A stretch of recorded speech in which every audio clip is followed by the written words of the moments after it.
Welcome to Beyond Semiahmoo. Our guest today is Alina Von Hahn, ultimate frisbee player for Semiahmoo from 2016 to 2018 as both a handler and a cutter. She played for the Fraser Valley club team Venom Ultimate in 2017 as part of the Vortex Ultimate umbrella. She also participated in the Surrey Ultimate Leagues on the weekends. After graduating, Alina moved to London to work in fashion and has attended both the London and Paris Fashion Week. Recently, Alina moved to Munich, Germany, where she worked for another fashion company, but had to move back to Canada in March due to COVID. Welcome, Alina, and thank you for coming on to the show. Thank you for having me. It's good to see you again, Mr. Chio. It was good to see you. So how are you doing right now? So you're back in Canada. What's the current situation like in Europe with COVID? Yeah, so I came back here in March 2020 because of COVID-19. It's definitely, there's more cases right now. I was living in Germany and there are a lot more cases, and there were like sirens on the street telling us to stay inside. So it was like crazy. And if you even wanted to go to the park over there was police monitoring the parks, making sure you weren't in groups more than 2 or 3 people. So it's definitely a lot more serious over there. But I'm happy to be home. That's good to hear. So my question to you is, how has living in Europe been for the last 2 years? Okay. It's been a really fun and great experience. Europe is totally different from Canada because, first of all, Europe is way smaller than Canada.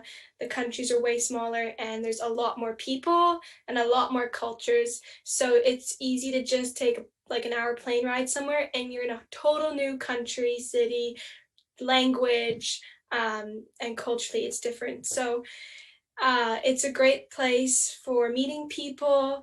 There's many job opportunities over there.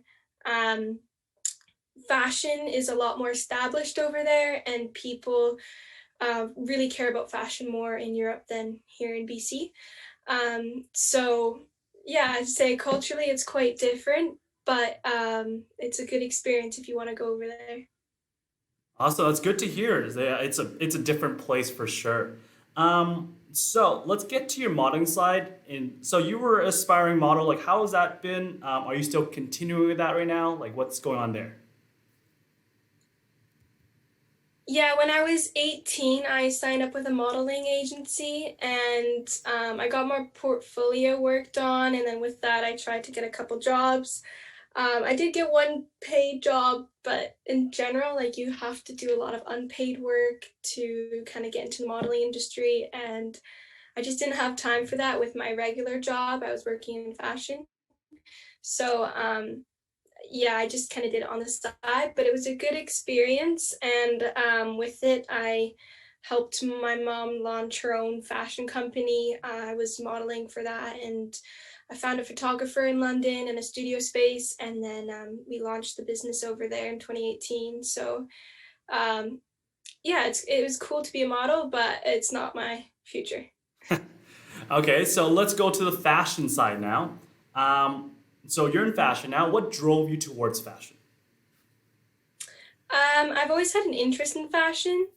Um, in 2017, I believe, I did a pop-up stall at the White Rock Farmers Market. So I sold my own clothing there, and that was a really good experience.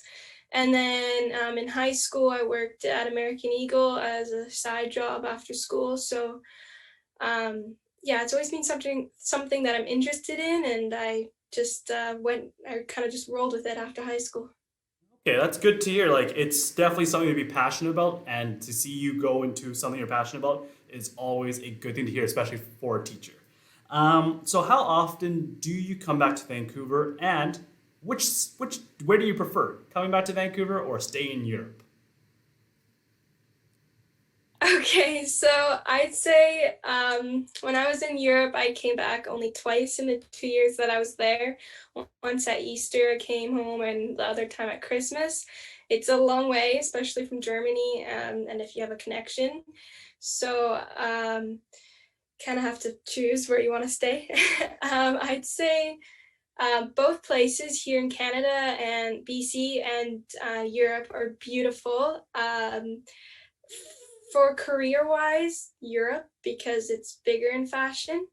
But I've been so much healthier since I've got home with like food and diet. So I mean, it's a give or take, right? Yeah, for sure.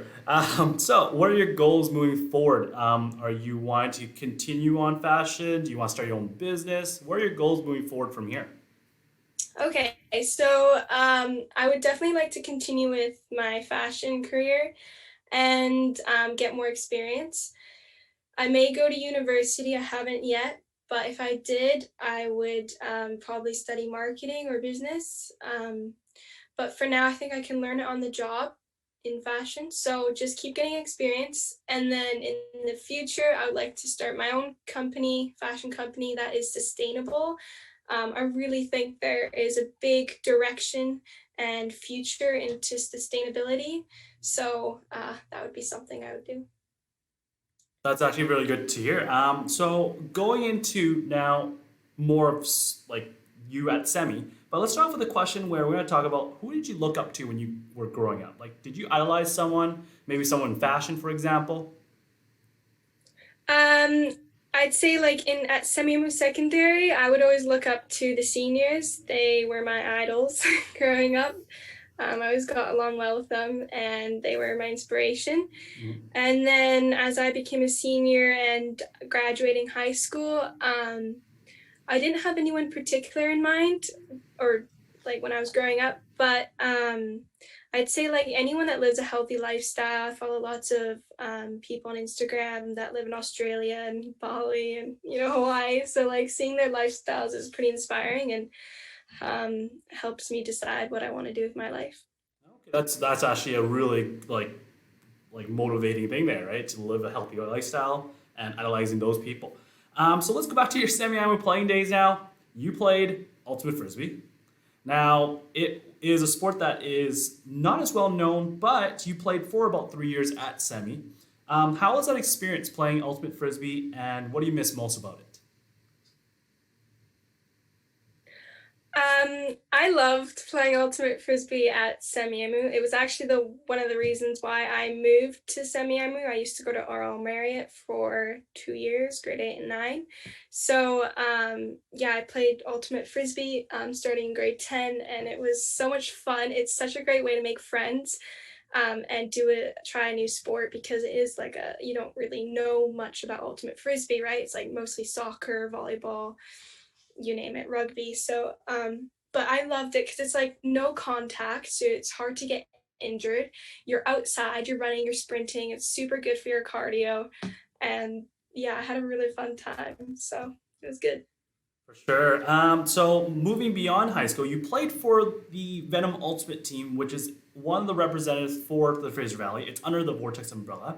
How was that experience playing with some of the best female Ultimate players in your age group in the Fraser Valley? Yes, I played with the Fraser Valley. It was really competitive. Even the tryouts were absolutely insane. I think one of the days it was raining as well, so like we were all covered in mud. Definitely an experience, but I would totally recommend it to anyone who wants to play club ultimate because it will increase your skill level by like 100%. You will learn so much that you're not even aware of, and still have a really great time, meet great people. The Vortex team, I believe, went to Ottawa that summer when I was playing, so it's a great way if you want to travel as well. Um, yeah. For sure, that's a great response. So you were a competitive dancer growing up, if I remember correctly. Do you still dance, and how is that experience shaping you as an athlete? Yes, I danced for about 13 years in growing up in White Rock, and it was super good for my like physical health because it contributed to my ultimate playing and my strength. I don't do it so much anymore because it's hard to find adult classes for like my age group unless you're in like a company in like a company studio and you want to do it professionally. But I'd still love to if it would be possible. For sure. So do you still play ultimate frisbee in Europe, especially? Like, is there ultimate over there? How's the sport over there compared to here? Yeah, actually, surprisingly, it's like pretty big in London. There's lots of pickup teams. When I was in London, I actually ran into Mr. Rubenstein. He was one of our old coaches at Semiahmoo. And yeah, so in London, I played on weekends, pickup ultimate, and that was super fun. And then in Munich, I was living there in the winter time, so didn't really have the chance. But For people yeah, who didn't it know, was good, fun time. Jar Rubenstein was a coach at Semi about 5 years ago. He actually moved to England and coached the Oxford University team, actually. So he's over there now. So we're going to finish off this interview with one last question that I always tend to ask the alumni as I come back. And it's that what is one piece of advice you would give to a grade 8 athlete, a young athlete today? I would say do as much as you can when you're younger because when you're older, the opportunities sometimes aren't there. Especially in high school, you have so many opportunities with any sport you want to take. And my second piece of advice is don't care about what anyone thinks. Do whatever you want to do. And if you follow what you're passionate about, you're going to make friends in the same field, friends for life because they have the same interests as you. And yeah, it's going to be a good experience. That's some good advice. I think grades definitely this year having COVID would really want to hear that. So other than that, thank you so much, Alina, for joining us today. We wish you the best of luck and hopefully you get back to Europe soon. Thank you so much for having me. It's been really great to see you again. All right, bye.